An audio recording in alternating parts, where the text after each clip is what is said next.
STS, contraction de Single Time Separation, est née en 1999. C'est la première moissonneuse-batteuse à rotor signée par John Deere. Elle évolue aujourd'hui avec l'arrivée d'une nouvelle génération, vouée à être plus performante et plus confortable. Présentée en juin dernier au Portugal, les ES nouvelle génération ont de grandes ambitions. 4 modèles à rotor unique remplacent à la fois les S560 et S690 d'hier, mais également la CTS hybride vouée à disparaître. Plusieurs modèles de pré-série ont été testés en France en 2011, dont cette S690 appartenant à la concession champenoise PM Pro. Sans additifs, les nouvelles S sont entraînées par un moteur PowerTech PSX de 9 à 13 litres 5 de cylindrée pour une puissance délivrée de 371 à 626 chevaux. La barre de coupe oscille désormais entre 4,30 m et 10,50 m, tandis que la capacité de trémie est portée à 10 600 ou 14 100 litres.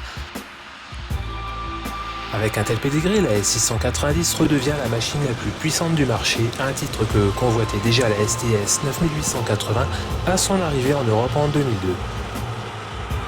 À l'intérieur, voyons les évolutions techniques.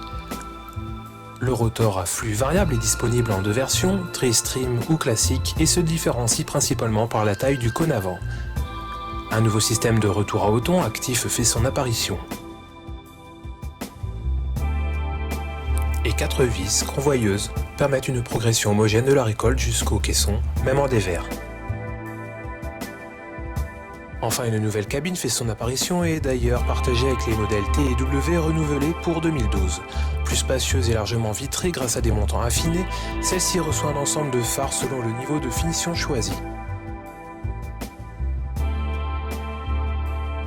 À l'intérieur, l'opérateur a plus de place et dispose d'un nouvel accoudoir serti de boutons simplifiant les différentes opérations. L'écran de la console est tactile et en couleur et peut être couplé avec la console Greenstar 2630 avec écran de 26 cm et compatible Isobus. Du côté des options, citons l'apparition d'un train de chenille issu du rachat de la firme allemande Arin. Comme avantage, la machine ne dépasse pas 3,50 m sur route et répartit mieux son poids, notamment lorsque la trémie est pleine.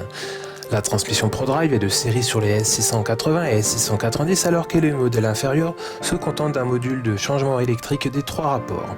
Le système de compensation des dévers Hillmaster avec convoyeur dédié est toujours proposé sur ces machines.